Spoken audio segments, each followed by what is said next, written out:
রোজার মাসে একই কমেন্ট করলো, আপু একটা লাড়া দাও। আস্তাগফিরুল্লাহ আস্তাগফিরুল্লাহ, থাবা থাবা থাবা। ওমা তাই? তাহলে এগুলা কি? আসসালামু আলাইকুম, আমি টিকটকে নতুন। ये सब क्या देखना पड़ रहा है? अच्छा है मैं अंधा हूँ।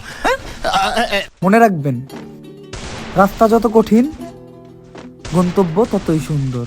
এগুলো দেখার পর ভাই আমার একদম নিষ্পাপ রিয়েকশন। ও খানকি কাইরে একটু বুঝি কয়ে দেবো, তার গুদের চুল আর করে চুলবি তুই। তুই তোর মাথায় চুলি, তোর বোনকে চুলি, তোর ঝিকে চুলি। समझ रहे हो? समझ रहे हो आप? समझ रहे हो ना? আসলে ভাই এরা হলো খানকি বাগ, এদেরকে কিছু বললেই আমাদের দোষ। এদের মতন চুতমানিদের ভিডিও দেখে যুব সমাজ যা শিখে।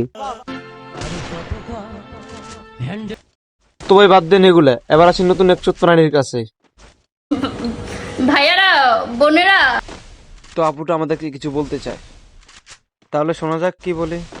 আসলে হয়েছে কি, একসাথে মিউজিক ভিডিও করছি তো। এটাকে মিউজিক ভিডিও না, এটাকে বলা হয় নোংরামি। আর যেহেতু আমি শাকিব খানের 3য় নাম্বার স্ত্রী, সাকিব খানের দিনকাল এত খারাপ জানে যে তোর মতন একটা চুতমানিকে বিয়ে করবে। তো আমি গান করবো আর আপনারা দেখবেন না, এটা তো হতেই পারে না। তো আমি একটা গান করে ফেলেছি। আর এই গান কোনো টিকটক বা ইউটিউবে আপলোড হবে না, এই গান আপলোড হবে শুধুমাত্র টেলিগ্রাম চ্যানেলে। বোকা পেয়ে ধোকা দিলা। আমি বলেছিলাম না একটা সময় নায়িকা হয়ে যাব, এই যে ডিরেক্টর দেখতে পাচ্ছেন, সে কিন্তু আমাকে নায়িকা বানায় দিছে। তো এতদিনে বুঝলাম নায়িকা হওয়ার জন্য ডিরেক্টরের সাথে কক্সবাজারও যেতে হয়। তো আজকের ভিডিওটা এ পর্যন্তই। ভালো লাগলে লাইক কমেন্ট শেয়ার এন্ড চ্যানেলটিকে সাবস্ক্রাইব করে দাও।